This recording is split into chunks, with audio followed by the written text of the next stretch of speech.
Lockdown, curfew, social distancing, mask, sanitiser और vaccine, ये शब्द आपने सुने ही होंगे। साल 2020 जब नॉर्मल सर्दी जुकाम ने भी डरा दिया था, लेकिन क्या अब कहीं आप भी अपने जुकाम बुखार को सिर्फ बदलते मौसम का असर तो नहीं समझ रहे? तो थोड़ा सतर्क हो जाइए। देश में कोविड-19 लौट आया है। हफ्ते भर में 823 नए केस मिले और कोरोना के एक्टिव केसों की संख्या 1000 पार हो गई है। तो वहीं इस हफ्ते कोरोना से 10 लोगों की जान गई है। आखिर कोरोना का नया वेरिएंट क्या है? ये कितना खतरनाक है?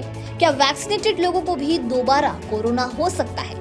इन सारे सवालों के बीच अमेरिका की एक रिपोर्ट ने हैरान करने वाला खुलासा किया है। क्या है वो खुलासा, जानते हैं इस वीडियो के जरिए। कोविड-19 को शुरू हुए अब 5 साल हो चुके हैं, लेकिन वायरस खत्म नहीं हुआ। यह हर साल नया रूप लेकर लौटता है, कभी डेल्टा, कभी ओमिक्रॉन और अब NB.1, .8, .1 और LF.7 जैसे नए वेरिएंट। कई लोग नए वायरस से बचने के लिए वैक्सीन की बूस्टर डोज को लेकर चर्चा कर रहे हैं। केंद्रीय स्वास्थ्य मंत्रालय के मुताबिक भारत में 27 मई तक 1083 एक्टिव कोरोना केस है, जबकि पिछले हफ्ते यानी 19 मई तक सिर्फ 257 एक्टिव केस थे। एक हफ्ते में 800 से ज्यादा केस जुड़े। केरल में सबसे ज्यादा 430 एक्टिव केस मिले। इसके बाद दिल्ली में 104 एक्टिव केस है। फिलहाल देश में कोरोना के 4 नए वेरिएंट मौजूद हैं, जो ओमिक्रॉन के सब वेरिएंट हैं। 2021 में वर्ल्ड हेल्थ ऑर्गेनाइजेशन यानी WHO ने कोरोना के नए वेरिएंट B.1, .1, .529 को ओमिक्रॉन नाम दिया था। एक्सपर्ट्स के मुताबिक दक्षिण और पश्चिम भारत से जिन वेरिएंट की सीक्वेंसिंग की गई है वे LF.7, XFG, JN.1 और NB.1, .8, .1 सीरीज के हैं।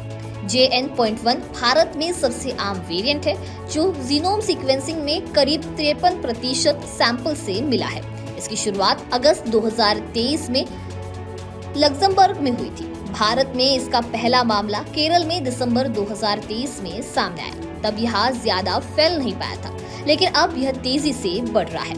इस दौरान अमेरिका से एक चिंताजनक जानकारी मिली है। Centre for disease control and prevention के मुताबिक अप्रैल 2025 के 4 हफ्तों में औसतन 350 लोगों की जान गई थी, जिसमें से पहले हफ्ते में 406, दूसरे हफ्ते में 353, तीसरे हफ्ते में 368 और चौथे हफ्ते में 306 लोगों की जान गई। वहीं कुछ रिपोर्ट्स का कहना है कि अमेरिका कोविड-19 की शुरुआत के मुकाबले काफी बेहतर स्थिति में है। हालांकि मृत लोगों की संख्या बताती है कि संक्रमण अभी भी फैल रहा है और लोगों के लिए घातक साबित हो रहा है।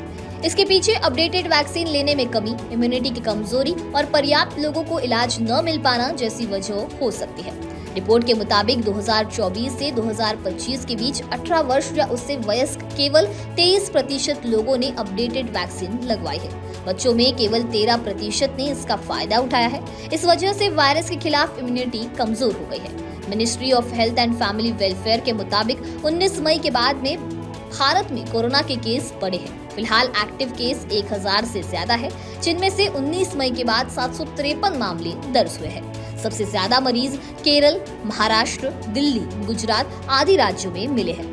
अब सवाल ये है कि जिन लोगों ने कोरोना की वैक्सीन ली है, क्या उन्हें नए वेरिएंट से कोरोना हो सकता है? तो एक्सपर्ट्स बताते हैं कि जिन लोगों को पहले वैक्सीन लग चुके हैं, उन्हें भी कोरोना का नया वेरिएंट संक्रमित कर सकता है। यह फैलने वाला इन्फेक्शन है, इसलिए किसी पेशेंट के संपर्क में आने से या किसी को भी हो सकता है। यानी पुरानी वैक्सीन डोज नए वेरिएंट के असर को नहीं रोक सकती, लेकिन यह नए वेरिएंट के खतरे को कम जरूर कर सकती है। पुराने वैक्सीनेशन की इम्यूनिटी अभी भी पूरी तरह से कमजोर नहीं हुई है। यह आपके शरीर को नए वेरिएंट से लड़ने में मदद जरूर कर सकती है।